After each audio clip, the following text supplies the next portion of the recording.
Hello and welcome to the Outspoken Artist. My name is Jean Carlo, and today I am thrilled to introduce Carl Bott, the mastermind behind Legacy Photo Company. Carl not only specializes in volume photography, he is also a successful entrepreneur with a competitive edge that has given him the largest high-volume photography company in Middle Tennessee.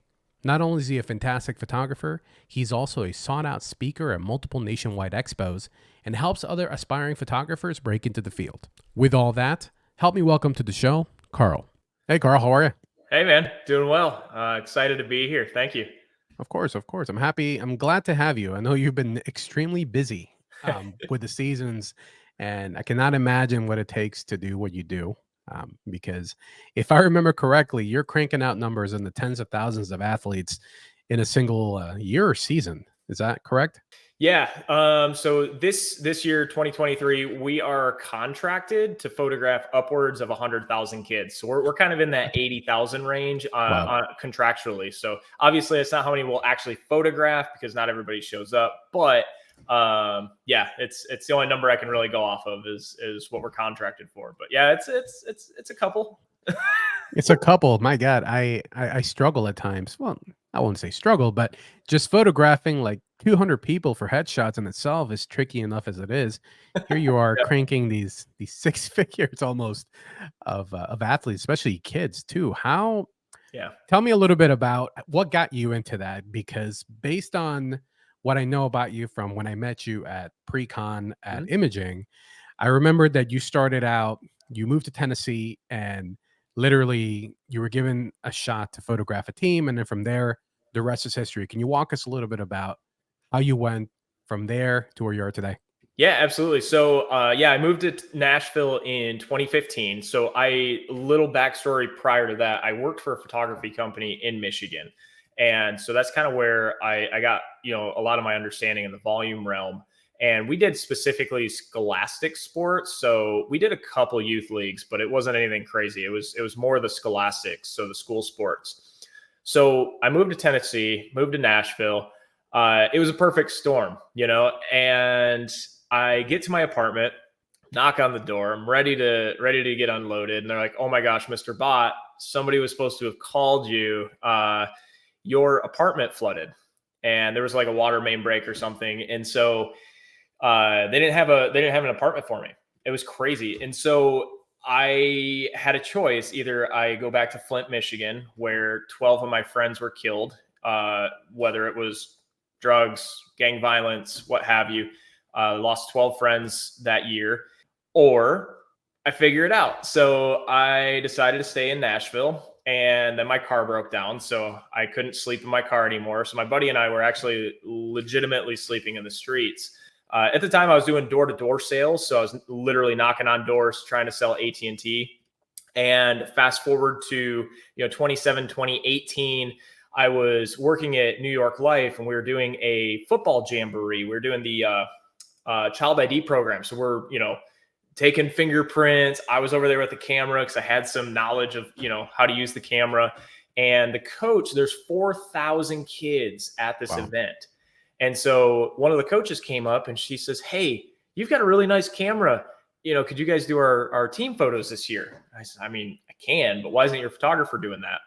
And she's like, "I've been in this program for 8 years. We've never had professional photos." So I started asking all the other coaches, and they're like, "That's a great idea." And I'm sitting here like, don't we live in the South? Like, isn't football like the holy grail of the South? And so I went and bought a camera, and it just kind of snowballed from there. And so I feel like I got my sales background from the door to door and selling life insurance with New York Life, but then I also had the photography background, and I saw a wide open door and just ran through it. So That's great. Sometimes you were ready for the opportunity, right? You yeah. had the training beforehand, you had the sales background to it. And what I like about you, when I met you, you mentioned something that you operate a business. You're a photographer, yes, but Mhm. you see things through the business side of things. Yep. And for a lot of photographers out there, I think that's the part they struggle with the most. They may have the skill, they may have the marketing skills, is running the business that they tend to have difficulty. For your case, you mentioned almost 100,000 contracted athletes. What does it take? What kind of system would one need to even do a quarter of that?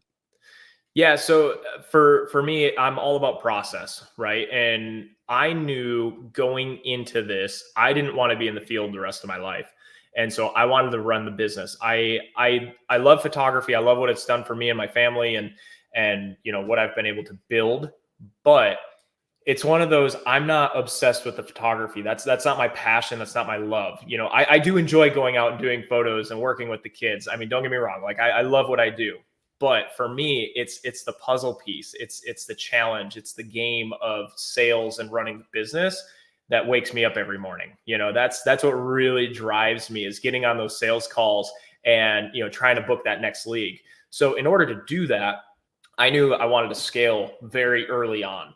And I've always just had, like, I watch a lot of Grant Cardone, and I've got that 10X, mindset. And so for me, I knew in order to scale, I needed to duplicate. In order to duplicate, I had to have a process that was duplicatable. And so that's really what I focused on early on. And a lot of people looked at me and said, man, you're putting too much time into this. Just go shoot the photos. You know what you're doing. But that wasn't the point. That wasn't the long game. And so I wasn't thinking about the now and today. I was thinking about the 5 years, 10 years down the road. What is this going to look like? And what can I do to take somebody that has zero knowledge of photography and put them in a position to succeed within my company? No, that's great. That's really great. And when you started, what were some of the first initial steps that you took to have those processes in place? Because 4,000 kids is 4,000 kids. Mm-hmm. How does one person manage to do that without screwing it up? Yeah. So it's, in the volume game, it's all about seconds, right? And so, and that's anything, right? If you're working an ice cream shop, it's all about seconds. So how do you get the line to move up? How do you, increase your scooping? How do you increase, or how do you make the checkout process faster, right? So I knew very early on, I needed to go to an online system, because for me, doing paper order forms was the biggest slowdown of photo day. Everybody Right. hated it. And so I started looking at it. I was a football coach for 12 years and I despised photo day. I hated paper order forms, hated how long it took.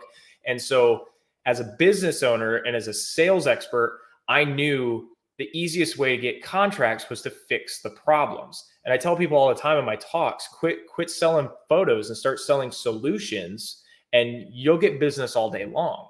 But we're so focused on the quality of the photo or the 8x10s or what products we're selling that we forget we're here to solve a problem, right? If you don't solve a problem, you're not going to get the business. So my problem in my business was the time. And so I created a floor mat for the kids to stand on, which made it easier to get the kids through. We photograph each child in less than 30 seconds, and that's 3 to 4 poses, plus the time to tag them. So going online, taking away the paper order forms, all of it was little pieces that added up to this mound of time savings. For instance, I think you saw my new video on Entagged on my YouTube Right. channel. That system shaves probably 2 to 3 seconds off each child. Now, 2 to 3 seconds doesn't sound like a lot, but you start adding in 1,000 kids. I mean, you're saving hours, or you can pull a station back. So it's a league that would take 2 to 3 stations now might only take 1 or 2. So it's, there's some flexibility there, but that's really the secret of it, is learning how to take seconds off of your shoot time, because it all adds up after a while. No, that's great. I'm not a fan of paper as well because I feel this extremely antiquated.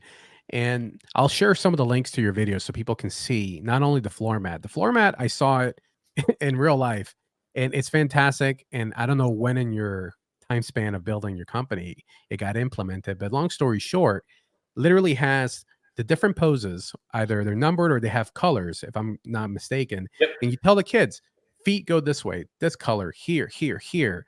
And it allows you to move so much faster rather than trying to get a kid to mimic a pose. You just tell them, stand here, look here, boom, done.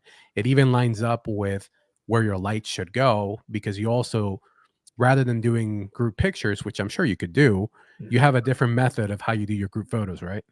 Yeah, so we composite all of our group photos. And again, that went into the thought process of how can we get in quickly? How can we get out quickly? Because again, photo day is a nuisance for everybody. And so, we kind of started this slogan of let us help photo day suck just a little less, Nice. Very It's nice. like, I mean, let's be real. Photo day still, it's one of those days where everybody's got to show up early. Nobody wants to be there. Nobody likes getting their photo taken, right? So it's like, hey, let me help you make it suck just a little bit less, but that's part of it, is the composited team photos, because once they take their photo, they're done. We're going to build that on the back end. And it's been a big training piece, but now a lot of our leagues have been with us for 2-3 years.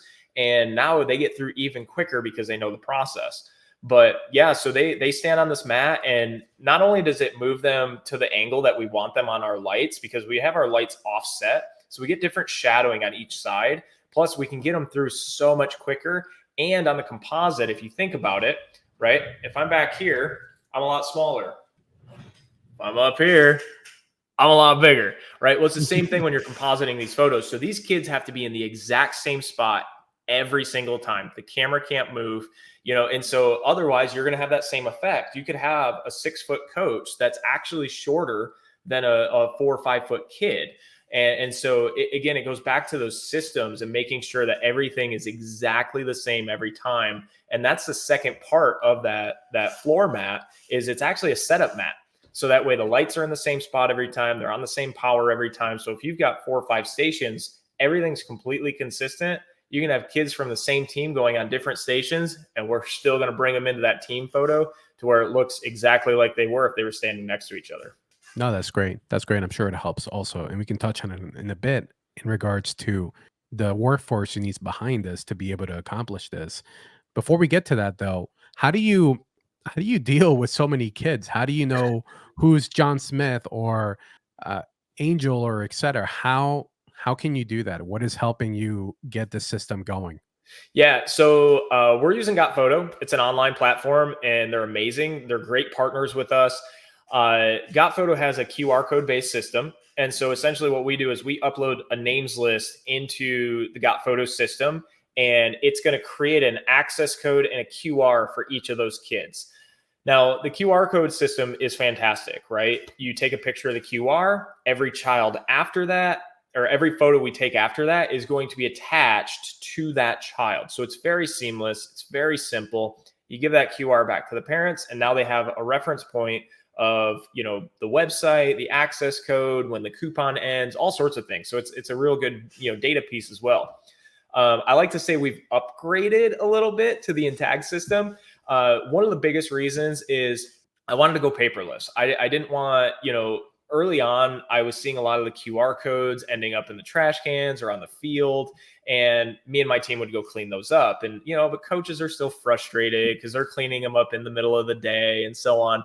So we switched over to tablets, and we started taking the QR codes on the tablets, which again was super helpful. Got rid of a station because we didn't have people passing out the paper, and I got got rid of the paper altogether.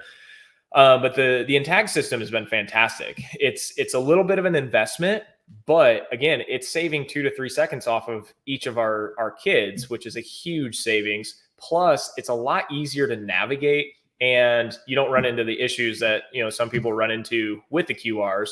But it's also a great partnership with GotPhoto, so you can use both systems simultaneously.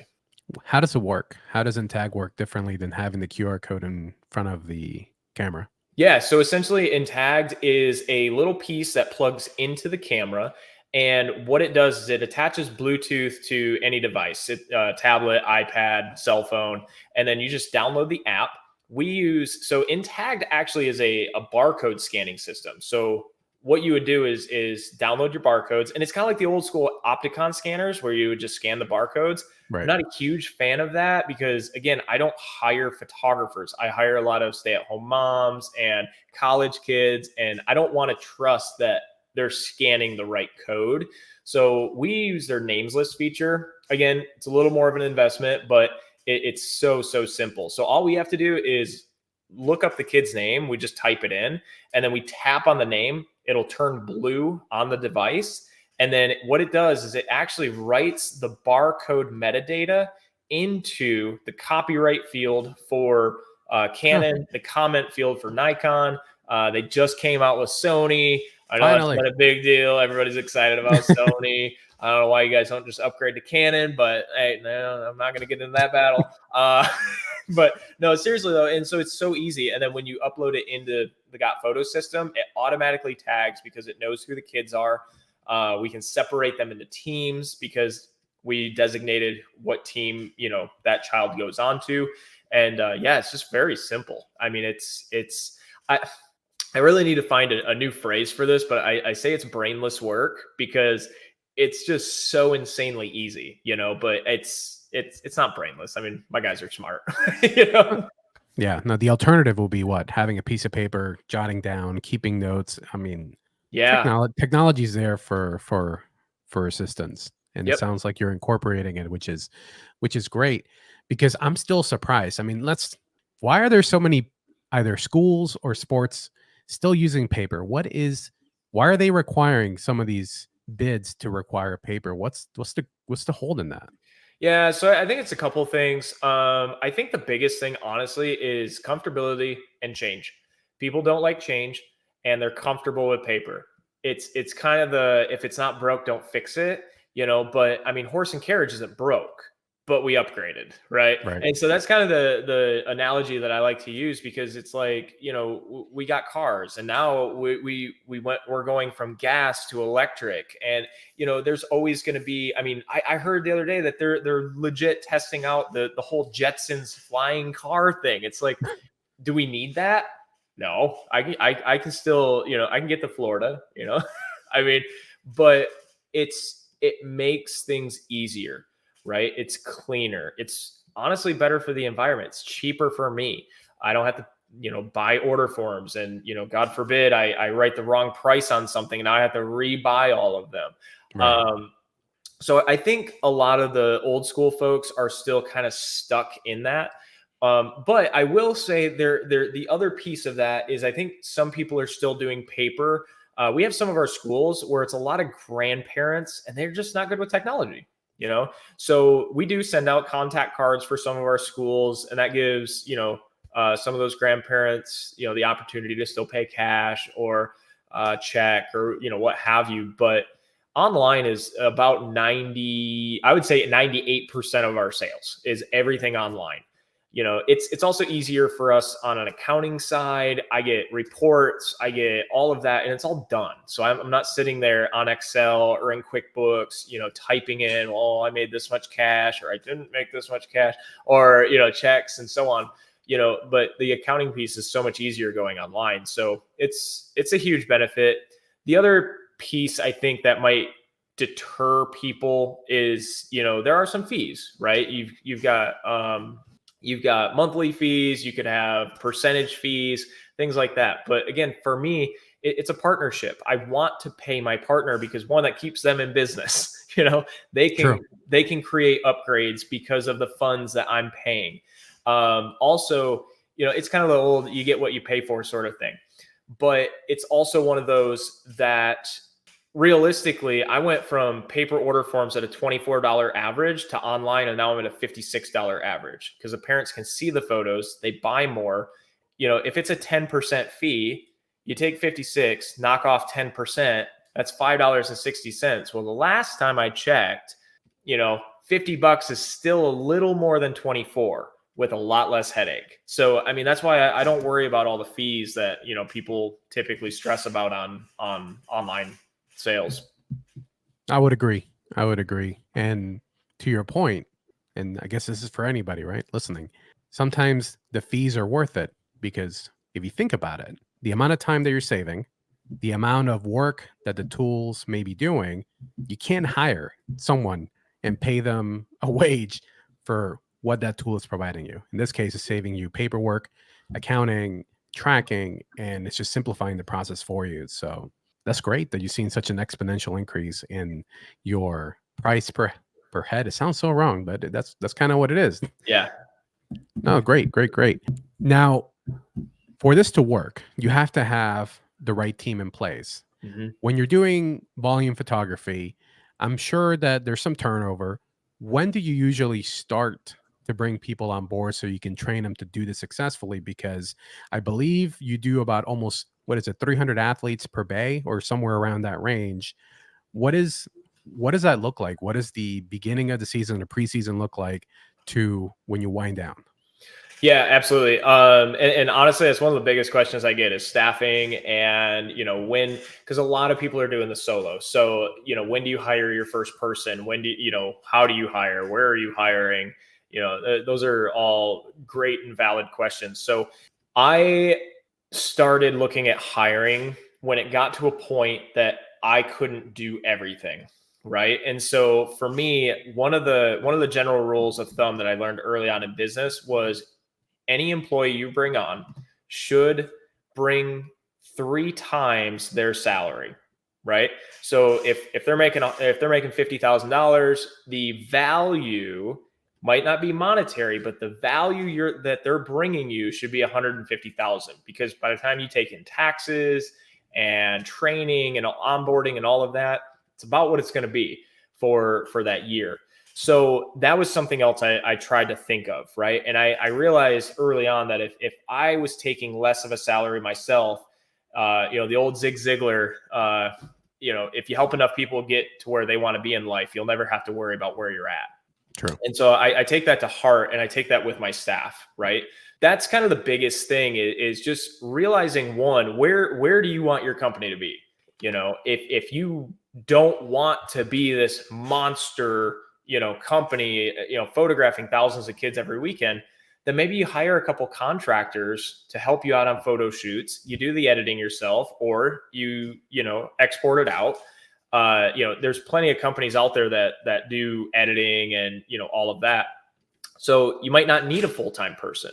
Or something we've got real heavy into recently is VAs, virtual assistants. We have a VA. She lives in the Philippines. She does all of our phone calls, our emails, and our social media.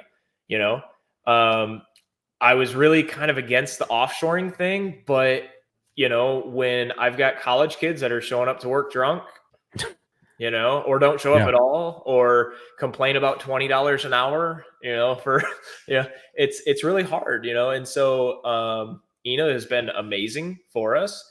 And the mindset shift that I had to make for that was, I am helping this girl's family immensely, because Oh, I'm sure. she has an American-based job. She makes very, very good money for her and her child, and she does an amazing job for my company and for my customers. So, you got to kind of find that balance, right? Like, again, I think it all goes back to, what do you want for your company when you get to the point where you want to start hiring? No, that makes sense. And staffing workforce is such a problem. And I'm Yeah. part of the chamber here where I live in Florida. And that is one of the biggest complaints, is the fact that every company is dealing with the same issue that you have. Either people that are not coming to work, or not, I mean, they get paid, but they do half-ass work. Mm-hmm. And like, I get it. Everybody wants to get paid a whole bunch. And it comes down to your point. What value do you bring? What skill Right. set do you have? If you have the skill set, if you have the value, and there's a good ROI on what you're bringing on board, then most likely you're going to get paid for that value that you bring in. But most people nowadays just want to get paid and not really bring anything to the table. But that's, Yep. that's a problem. Not Well, everybody's like that. Not everybody's like that, but that is a problem. and I think too, honestly, for me, one thing I had to kind of get around, because Nashville's expensive. It's not cheap to live here. A lot of people wanted that $20-$30 an hour, and because I've systemized our process so much, I have a hard time paying somebody $30 an hour to sit here and watch the computer run. Right. And so what I started doing is I had to get into more of the mindset of, what is the job worth, right? Not necessarily the person. What is the job worth? Because that took the emotional piece out of it for me, and it made it more statistical, right? So I had to find the right person for that job, but I had to look at it like, okay, what is this job worth? And that's what I'll start them at. Now, if that person shows they're going above and beyond, now I can start paying what the person is worth. And I think, again, that's something that, sometimes we get tied up into of, oh my gosh, this person is just amazing. They interviewed well. They want 60,000.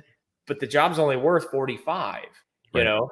Well, maybe they're not the right candidate for that job, or maybe you're just not in a position right now to pay for that. So you have to pass. And then you find somebody that is maybe a little less qualified to fit the job that you're putting them in, so that's, I see a lot of people overpaying in payroll for things that, if you outsource them to, Next Gen or Skylab or, things like that, on the volume side, you're actually going to save money and probably end up realistically getting a better result. So, those are the things that you kind of just have to weigh.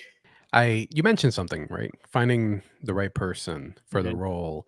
In the case of volume photography, you have sports, and sports can be multiple different types of sports. You can have football, soccer, dance, cheer. If you're somebody who's starting out or you're just getting started, what would you recommend to somebody who perhaps may not be that great with, let's say, cheer and dance? Would you recommend that they bring somebody on board, or whether it's temporary or permanently, that is within that field, or how would you go about that? Yeah, you can, especially, girl sports are where it's at. I mean, I'm not gonna lie, that's the highest paying, uh, I did avenue when it I comes didn't to know that. sports. Yeah, seriously. Dance, you're gonna have the highest per order average. Hmm. I would say cheer is probably right next. Softball, we make way more money than baseball. But also the general rule of thumb is however much they are paying for that sport, it's going to reflect in the photos, right? Because they're already invested. So baseball, dude, some of these bats, I just found out, I just shot a softball team. They paid $800 for the bat. So you think $70 is a lot for photos, dude? I mean, they're $150 average right now for softball. I'm I like, had a well, Walmart bat when I played baseball. That's what I had. yeah, yeah. I think my mom duct taped the stick. Uh, so yeah, it's crazy, but yeah, I think to get started, like if you've never done sports before, soccer is going to be your easiest, right? I think soccer also has the most because it's also the easiest to play. Now think about it. What do you need for soccer? Pair of shorts, pair of shin pads, maybe cleats. Some kids aren't even wearing cleats. So, it's going to be your lowest average, but it's going to break you into that volume game. And typically every city has a soccer league. So I think soccer is the easiest to kind of get started. Cheer, girls are also going to be the pickiest sports, right? They're going to be very picky about their hair. They're going to be very picky about how they stand and how they look. And so you're going to get the most criticism there as well. The boys don't care. Mama cares, So, and even going into age groups, right? The younger, the better. You're going to make more money because one, they're cute. Mom's excited. It's first year of soccer, but it's also could be their last year. And so mom wants to capture those moments because she doesn't know if little Johnny's going to play flag football next year. Or he got his butt kicked this year in tackle football, and she knows he's not playing next year. So she's going to get all the buttons and the magnets and everything. So, those are the kind of the things that you want to keep in mind. I love tackle football. I love hockey. Yeah, cheer is fantastic. I'll usually throw in extra, poses for cheer. But I get out there, man, and I'm over here like, do this, do that, But I'm goofy. That's my personality. So I think to answer your question, bringing this back around, is it a lot depends on you, right? If you can go in there and you can do those poses and show the kids and have fun with them, that's half the battle is the experience. If you're sitting there and you're just analytical and you're very dry and you're consistent and you're like, nope, do this, do that, do this, you're gonna freak these kids out, and you're not gonna get that same genuine smile. We had a flag football league and they had 6 cheer teams, and I wanted to pose the cheer teams. My team didn't know how to pose cheer, and man, I'm over there and I said, all right, you guys ready for this? This is the last pose. I said, we're gonna take this hand and go boom right here. We're gonna take this hand, we're gonna go boom right here. And then I said, all right, you ready for the fun part? And these little girls, dude, they're cracking up. My photographer's yelling at me. She's like, get out of the way. I got to get this. I'm like, no, wait. And I said, watch. So I'm going to step off to the side. You're going to look at her. And then you're just going to go, and pop that hip. And dude, I pop my hip and these moms are cracking up. And they're like, this guy's done this before, but again, that's me. Not everybody can do that. If you can't, then yes, bring someone on that can, and, you got to get somebody that's bubbly and fun with the kids. And, we're getting ready to do head starts, and, I've got my winter coat going. I can't go shoot head starts with this because the kids get scared, so I'm making sure that I've got people in place to do so. So, I know my strengths and I definitely know my weaknesses. So, but I think, again, that goes back to, what do you want? If you want to do head starts and you're 6 foot tall, you got a deep voice and a full beard, you should probably bring somebody a little less intimidating. So that makes sense. Hire for whatever it is that you're doing at that point. Yep. We talked a lot about sports, and your company, Legacy Photo Company, has different branches within it that tackle sports, schools, and etc. We were talking earlier about a potential hindrance if you label your company in a way that it's just for sports. It could hold you back from potentially schools. From your own experience, can you share a little bit about what are some lessons learned that comes with the branding that you choose? Yeah, so it was kind of crazy. When I started the company, it was kind of a fluke thing. I knew I needed a bank account in order to cash checks. And so I went downtown and they're like, what's your business name? And I'm like, I don't know.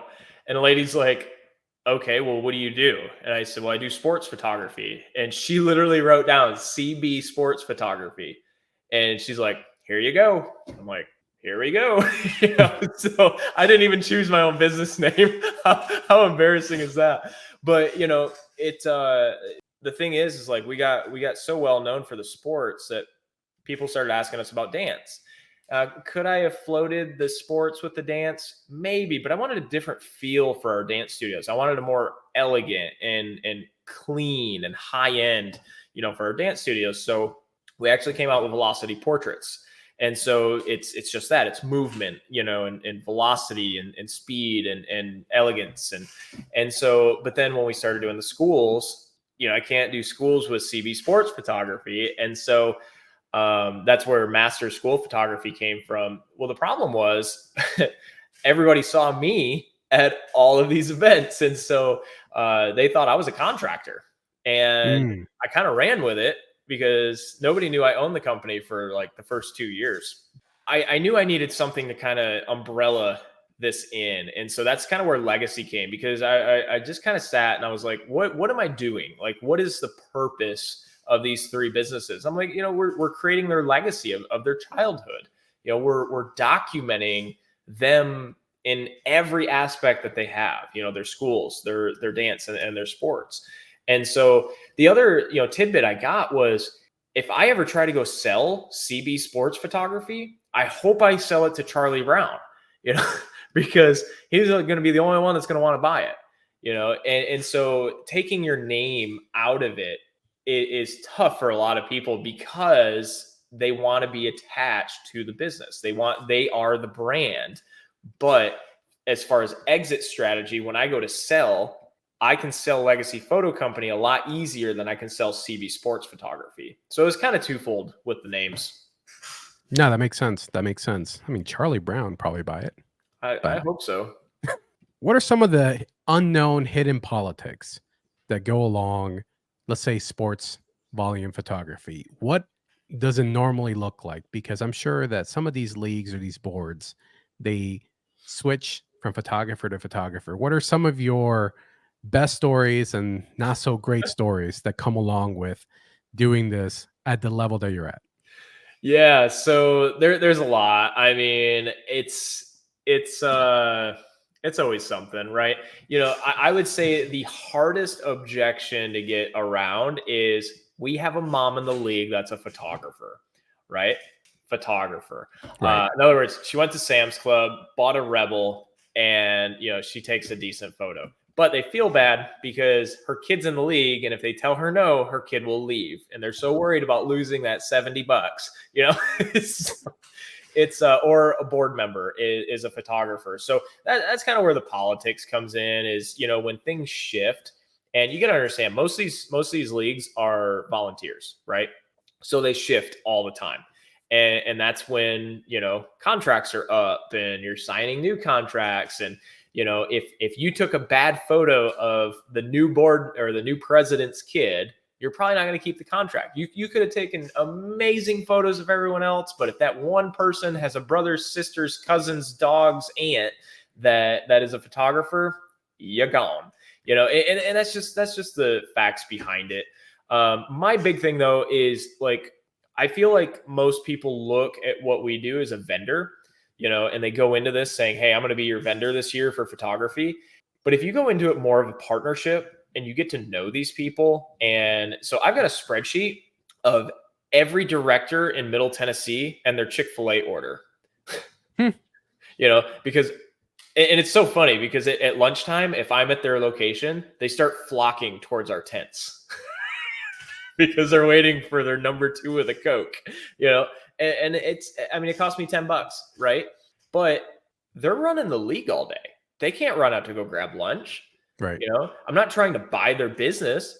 I'm just trying to be a good partner, because then when I show up and I forgot a soccer ball, they're like, oh, no, here you go. Right.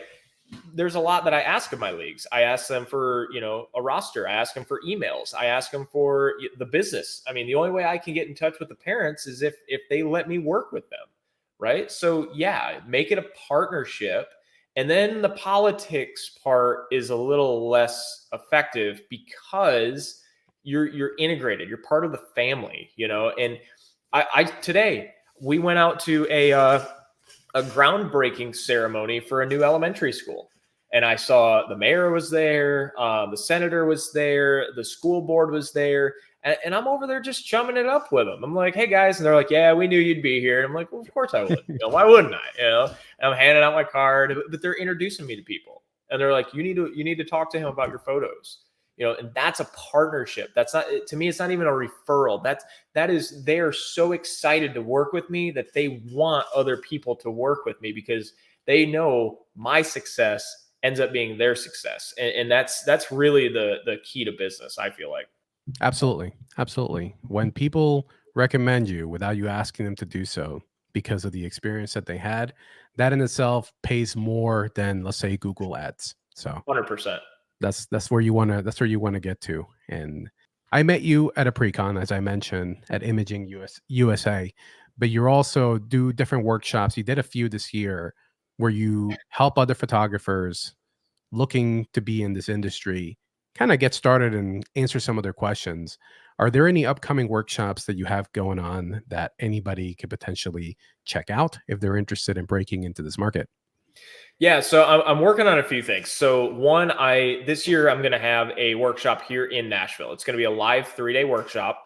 We're going to break it down into essentially 3 sections, right? And what I feel are the most important 3 sections are: how do you get the business? How do you serve the business? And then how do you process everything? So a lot of people struggle, like we had talked about earlier. I know some amazing photographers, but if you can't sell your work, you have a hobby, not a business, and True. I mean, that's just the facts, right? And that's okay. That's not always a bad thing, but at some point you have to recognize this because, I want to eat. So the first day, like I said, it's all going to be sales, marketing. How do you get business? We're going to go through, I'm going to show basically how I actually, am looking up leagues. We're going to pick a state, whoever's, there at the boot camp. We're going to make some calls. I'm going to go through my call script and my close and my meetings and what I take and what I don't take and what I say and don't say, so that's in a nutshell what that first day is going to be like. The second day is going to be live shoot. So one of 2 things. I'm either going to line it up with one of my actual photo shoots so everybody can see it live time of exactly what me and my team are doing, or we're going to bring in models so it's a little more controlled. But I've got a bunch of leagues I've already talked to. They were all for it. They said they would love to be a part of that. Again, partnership. Vendors aren't going to let you do that. They're like, no, that's your thing, right? But then the third day is going to be all my automations. I'm going to go through how we're extracting, how we're calling, how we're cleaning things up, how we're getting everything online to GotPhoto. My hope is that I can show the sales piece on that first day, we can actually bring in models, or we can bring in a new league. We shoot it that second day, and then we get it live and selling that third day. So you guys can see exactly how quick and easy my process is. So that's kind of that boot camp. I'm not currently signed up for any of the talks this year. I am going to Sync, but just as an attendee. But yeah, as far as any of the talks, I typically do GotPhoto summer camp each year, so that would be in summer. But I did 13 this year.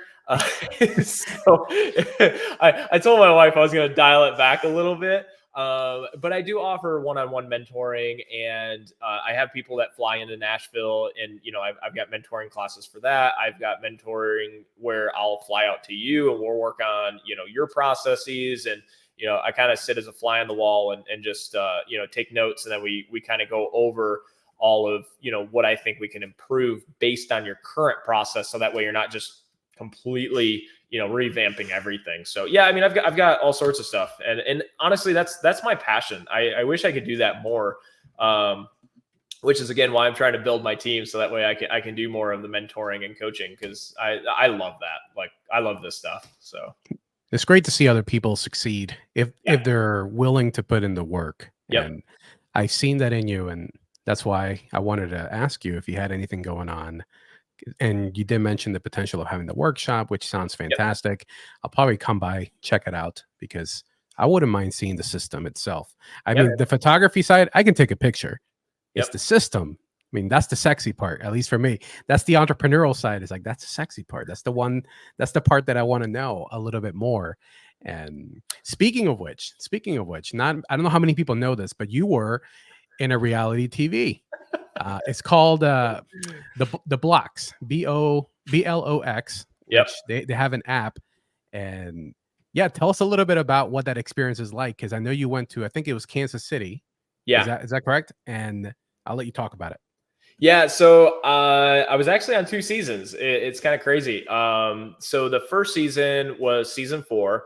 And for those of you that watch any reality TV, the owner and the host of the Blox is Wes Bergman.